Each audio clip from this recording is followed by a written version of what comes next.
you know, whether we wanted to be or not, we're now a little piece of history. And a small piece of history landed behind the playground of Maypearl Elementary School, causing local officials to quickly rope off the black tile that is suspected to be part of Columbia. Then, following recommendations from the EPA, the school district canceled classes for all 900 students. This is not an area that students generally would come and play, but obviously in this situation, they'd all want to be up here. Even though it might be a very small piece of debris. Fearing potentially hazardous debris, the governor ordered public and private schools in 93 counties to inspect their school grounds before the start of the day. Dozens of schools like Maypearl were closed until the debris could be collected. These teens were glad to have the day off, but couldn't resist visiting the campus and getting a glimpse of the evidence. Just to see the piece of the shuttle, so we can tell our kids. I thought it was pretty cool, but then it was sad at the same time. All morning, the debris drew a crowd. People came with their children, took pictures, and paid their respects. They were so close to being at home. They were 16 minutes from home, and here they are, gone. Any debris found on school grounds became a priority. The EPA showed up around noon to collect the evidence and noted that the piece of tile was probably not hazardous. They don't weigh anything. Tomorrow, classes at Maypearl will resume, and no doubt Columbia will be on the lesson plan. You know, risk comes with science and with those type of explorations, and something good will come out of it. Joanne Castaneda, WB33 News at 9.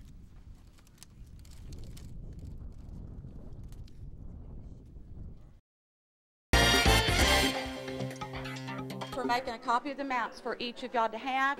Anybody else on a four-wheeler team? An army of volunteers turned out early today at this command center in Burleson. I'm in construction. It's wet. Can't do anything today, and thought I'd come out and just try to help. There's 10 more. The volunteers are here to help Houston-based EquiSearch find Opal Jennings. For the girl's family, all of this is a godsend. We wanted to search, but we never had the money. We didn't realize, that there'd be an organization out there that's willing to help us. At the site, they used horses and four-wheelers. For volunteer Rusty Arnold, it's personal. His sister disappeared 25 years ago. If we can help another family, bring some closure to another family, we're going to do it. For the ground crews, the goal is to cover every inch of this pasture land, which was searched early on in the investigation. It's an area frequented by the man who kidnapped Opal, who EquiSearch believes may have dumped her here. We had a person just extremely close to the suspect that said he felt as though maybe this ought to be a starting point. The volunteers out here have been told to look for anything out of the ordinary, and in this wet, sloppy mess, I can tell you that's a tough job. Now, someone came across this. Turned out to just be an animal bone, but the volunteers say if there is anything out here to be found, they'll find it. Volunteers plan to leave no stone unturned. It's kind of scary when you think you found something, because your heart kind of skips a beat and you're happy because you think you might be able to help the family, but then again you're sad because you still want to hold on to that hope that maybe.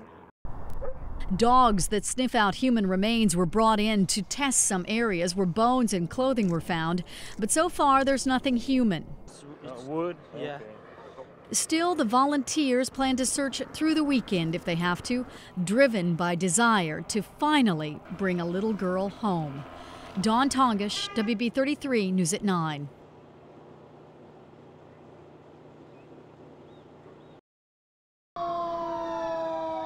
Emergency workers rush to the scene of a crash. 2 cars have collided and people are trapped inside the twisted metal. Some are seriously hurt. Others won't survive. It's just a scenario of what could happen if someone drinks and drives. We're going to cover these 2 up and start pacing. However, it still paints a gruesome picture. I mean, it feels real because of the dramatic effects over, the crash and stuff. It looks real. Each year, drunk driving accidents kill hundreds of teenagers. In 2001, nearly 300 Texas teenagers died in drunk driving accidents. And although this is just a reenactment, officials here hope that it will encourage teenagers to make better choices. Unless you've been in a situation, I don't know that you get to see it that close up. And today they got to see it close up and personal, and just how tragic that whole thing can be. The Fatal Choice Shattered Dreams program not only shows students what can happen, it also allows them to experience it. Today it is my unfortunate duty to inform you that Demario Davis, a student at Sam Houston High School... During the mock accident, students are pronounced dead, put on a stretcher and then wheeled through the halls. They also wear ghostly makeup and even mark their own graves. I mean, you know it's not serious, so you like want to joke about it, but I couldn't joke about it because it felt scary, like knowing that I could have actually been in that situation. It's an eerie experience for this young man, but one that's taught him a valuable lesson. Drinking and then you go out and kill yourself, it's not worth it. It's like you shouldn't even be doing it in the first place. Heather Behrens, WB33 News at 9. The soldiers from the Army Reserve Center in Seagoville got their marching orders today. It was a morning full of hugs, kisses, American flags, and signs. Second Lieutenant Errol Hampton's family made one just for him. I'm gonna miss everyone, but hopefully, everything will be okay and this situation will be over as quickly as possible. Private Nathan Tatarko is a combat medic. His mother said goodbye while holding back tears, but not advice. Just go over there, kick some butt, take some names, and come on home. Kind of just, not ready to leave my family and everything, but we're ready to go do what we need to do. What they'll do is take care of sick or injured soldiers if America goes to war in Iraq. I'm going to do everything I possibly can to make sure that your family members are taken care of. Family members were reassured, but the tears and the hugs kept coming. Out and he'll bring him over. Carolyn Hampton came all the way from Florida to say goodbye to her son. She consoled his young wife, Dana, with a hymn. He'll be all right. 12 years ago, Roy Williamson served in Desert Storm. Today, he watched his son Martin wave goodbye from the bus, a bus he noted full of men, women, black, white, Asian, Hispanic, American. And I just wish somebody would let the rest of the world know this is what America is all about, and this is what is worth fighting for.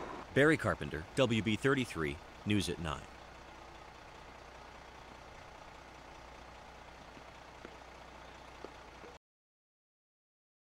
Markers, stencils, the yellow ribbons, the red, white, and blue, the flags, just the festive atmosphere. There's no official word yet, but the wives of VFA 201 in Fort Worth are preparing for a homecoming, perhaps as early as next month. We're excited. We're talking about marking the calendar off for that maybe special day in June, but we're just not sure yet. The FA-18 Hornet Squadron, based out of Carswell Joint Reserve Base, has been gone since January. The squadron, also called the Hunters, have been flying sorties over Iraq and living aboard the USS Theodore Roosevelt. Each day you saw the things on the news and you didn't know if that may be your husband flying over Baghdad that night. For most of these wives whose husbands are reservists, the last thing they expected was a 6-month deployment. But they say since the war started, they've pulled together and rely on one another for support. Now as the war winds down, the spouses have also come together, watching as other Navy ships return, sharing in the joy these families feel. I'll cry right along with the other wives because it's just such a joyous occasion. The waiting women were especially moved by the president in his decision to land aboard the Lincoln, even spending the night on the carrier. Throughout this whole process, I feel like the president has almost spoken directly to us. I think he's been so sensitive to military families. Is your daddy coming home? Celebration is in the air, but these military families are realistic. The return date could be pushed back for months, a fact that just won't get them down. We're proud of what they do, and he's proud of what he does, and the reason for it, and so that keeps you going when you have doubt. Joanne Castaneda, WB33 News at 9.